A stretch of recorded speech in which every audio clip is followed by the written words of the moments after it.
Nous sommes toujours le 14 août 2014 et je voudrais aborder une question assez complexe qui plombe beaucoup les recherches astrologiques et les discours astrologiques.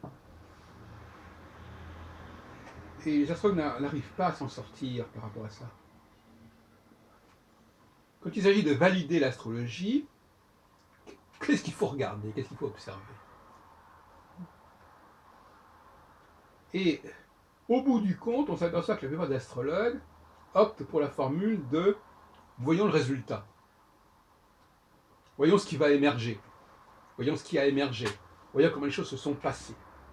Et ça, c'est un piège. Mais c'est un dilemme. Qu'est-ce que vous voulez qu'ils fassent? Aussi bien Yves Lenoble que André Barbeau, que qui que ce soit, ils sont piégés par cette nécessité de montrer que l'astrologie nous parle de la façon dont les choses se sont passées, de ce qu'elles sont devenues, ce que les gens sont devenus. Parce que, d'une manière générale, ce que les choses sont devenues, c'est plus facile à appréhender que le point de départ. Le point d'arrivée est beaucoup plus facile empiriquement à appréhender que la recherche des origines. Or, l'astrologie, quelque part, c'est ça le paradoxe, elle est justement au niveau originel. Donc, on lui impose, c'est le fameux lit de Procuste, on lui impose des conditions de travail qui sont totalement inadéquates. C'est pour ça que je pense, très franchement, que pour être un bon astrologue, en tout cas un bon philosophe de l'astrologie, un bon penseur de l'astrologie, un bon théoricien de l'astrologie, tout ce qu'on fait, il faut avoir le sens de l'histoire, il faut avoir une aptitude à remonter le temps et à capter les choses à leur source. L'astrologie est une science de la source. Ce n'est pas une science de l'aboutissement. C'est une science de la conception et non pas une science de la naissance. Bon. C'est ce qui fait sa difficulté, c'est ce qui fait son épistémologie. Il faut en être conscient. L'épistémologie de l'astrologie est une épistémologie de l'impulsion, du processus initial. Maintenant, ce que cette impulsion va donner in fine, on n'en sait rien. Parce qu'il y a d'autres facteurs qui vont pouvoir intervenir, interférer, s'interposer. Autant l'historien peut, effectivement, comme je le fais, partir de ce qui est advenu pour remonter vers le passé, et il s'aperçoit à ce moment-là de tout ce qui a pu perturber le processus initial. Donc effectivement, au niveau méthodologique, il est évident qu'il faut partir de ce qui est advenu. Mais au niveau épistémologique, non pas de l'épistémologie de l'histoire, mais épistémologie de l'anthropologie, il faut savoir comment les choses ont commencé. Et ce n'est possible que si on a fait ce travail, justement, d'anamnèse, de retour en arrière. Donc, le paradoxe, c'est qu'il faut partir de ce qui est advenu pour retrouver l'origine de quelque chose, et ensuite repartir dans l'autre sens pour suivre l'impulsion avant qu'elle n'ait été inhibée, perturbée, corrompue par toutes sortes de facteurs. Donc il y a constamment cette espèce d'aller-venue entre aller du passé vers du présent vers le passé, du passé se projeter vers l'avenir, tout en sachant que cette projection du passé vers l'avenir est très aléatoire, parce qu'il y a des facteurs qui vont interférer, alors que la projection du présent vers le passé, elle est plus globalement acceptable, parce que le présent est porteur de tout ce que le passé a produit de la façon même la plus aléatoire possible.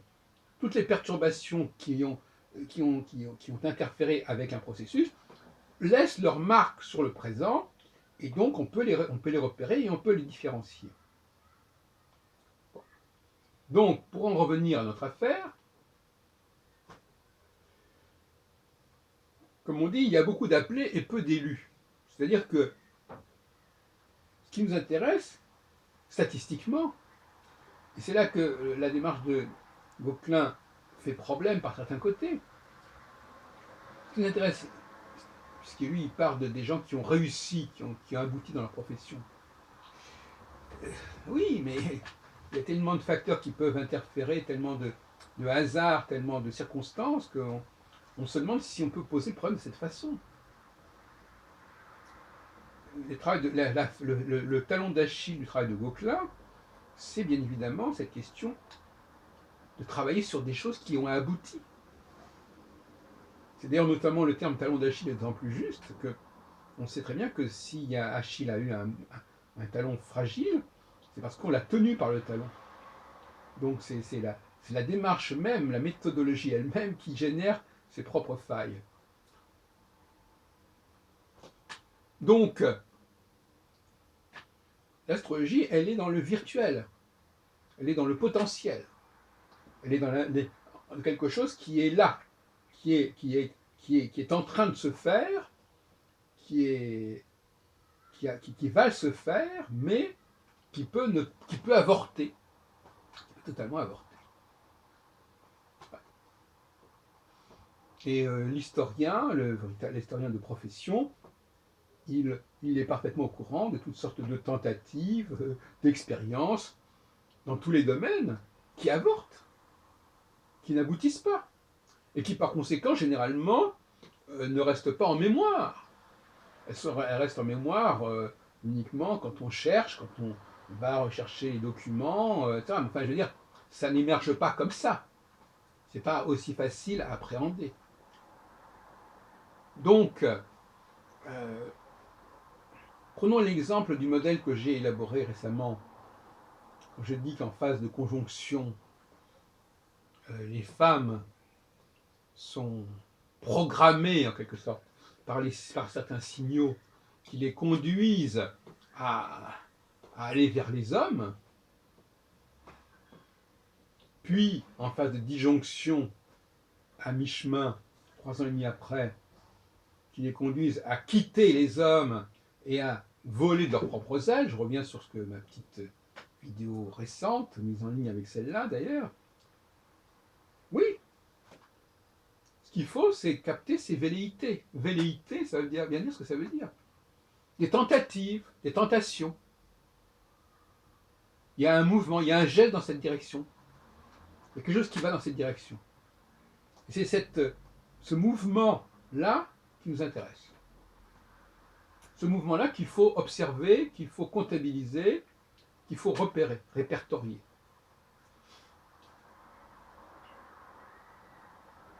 C'est donc un mouvement qui peut être assez ténu, mais qui est quantitativement très marqué. Donc il est ténu qualitativement, c'est-à-dire qu'il peut être d'une qualité variable, d'une densité variable, mais il est extrêmement fréquent. C'est-à-dire que pour moi, par exemple, en cette phase de conjonction, la multiplication des tentatives de formation de couples, en tout cas de relations intimes, est plus grande, devrait être plus grande statistiquement, que à d'autres moments, à d'autres périodes, qui elles ne sont pas favorables à ça et qui sont même favorables plutôt à leur diminution. Voilà ce dont je parle. Ce que je veux dire par là, aussi surprenant que ça puisse paraître, aussi choquant que ça puisse paraître, c'est qu'en fin de compte, la preuve de l'astrologie pourrait être liée à la question pure et simple de la formation ou de la décomposition des couples. C'est un phénomène intéressant parce que d'une part, on sait que les femmes sont liées à des processus de temps, n'est-ce pas, comme la grossesse, sont liées à des processus périodique, et on parle de périodique, des règles, de la menstruation, et par conséquent, elles sont porteuses de cette dynamique cyclique. Et elles le seraient, dans ma théorie, également, et ça pourrait normalement s'étudier sur le plan neuroscientifique, neurologique, neurobiologique, elles le seraient également dans leur comportement sexuel, dans leur un problème de gravitation, en quelque sorte. Parce que le sexe, c'est quand même aussi un phénomène de gravitation, d'attirance, de magnétisme, d'attirance. Donc là, on est aussi dans une sorte de physique du sentiment, physique affective. Hein. Les femmes seraient là. Et elles seraient également, ce qui n'est pas rien, celles qui captent les signaux. Qui captent les signaux cosmiques, les signaux qui ont été élaborés par les hommes, qui ont été institutionnalisés par les hommes, mais qu'il faut quand même capter, pas forcément consciemment, mais subconsciemment, bien entendu. Les femmes auraient un scanner qui leur permettrait subconsciemment de savoir où sont les astres et où sont notamment les astres qui font signal. Donc, donc les femmes sont incontournables au niveau de la recherche astrologique, c'est absolument certain. C'est chez les femmes qu'il faut rechercher le processus dans son caractère initial, même si ensuite les hommes sont addicts à leur partenaire féminin, ce sont un peu comme des sirènes. On revient à l'Odyssée d'Ulysse. Odyssée, d'ailleurs le mot veut dire Ulysse. C'est-à-dire qu'effectivement, les femmes, quand elles sont avec le signal conjonctionnel de Saturne tous les 7 ans sur, si on peut dire, une des 4 étoiles fixes royales, eh ben, elles sont dans un phénomène de tentatrice, et à partir de ce moment-là, il y a une interaction qui fait qu'effectivement l'homme lui-même est charmé par ce processus, et après on ne sait plus très bien qui est attiré par qui. Mais normalement, c'est la femme qui est programmée pour être attirée par les hommes et pour attirer aussi les hommes pour que justement cette relation puisse se mettre en place. Alors, je voudrais terminer sur une petite note humoristique en disant que les astrologues, même quand ils pratiquent une astrologie assez peu acceptable et soutenable, ils sont quand même au service de la cause astrologique, sinon dans la lettre, mais dans l'esprit. C'est ça qui est paradoxal. Beaucoup d'astrologues ont l'esprit de l'astrologie, c'est-à-dire qu'ils en acceptent la philosophie générale, ils défendent les couleurs d'une idée, d'une corrélation entre les hommes et les astres. Donc c'est ça le paradoxe, c'est qu'en fait, ils sont beaucoup plus solides au niveau de la philosophie de l'astrologie, on le voit dans beaucoup d'ouvrages d'ailleurs, et souvent d'ailleurs le transfert vers l'astrologie est plus philosophique qu'autre chose, parce que finalement les gens ils ne connaissent pas la pratique, quand ils n'ont pas fait d'astrologie, donc ils connaissent surtout la philosophie, la vision du monde, la Weltanschauung.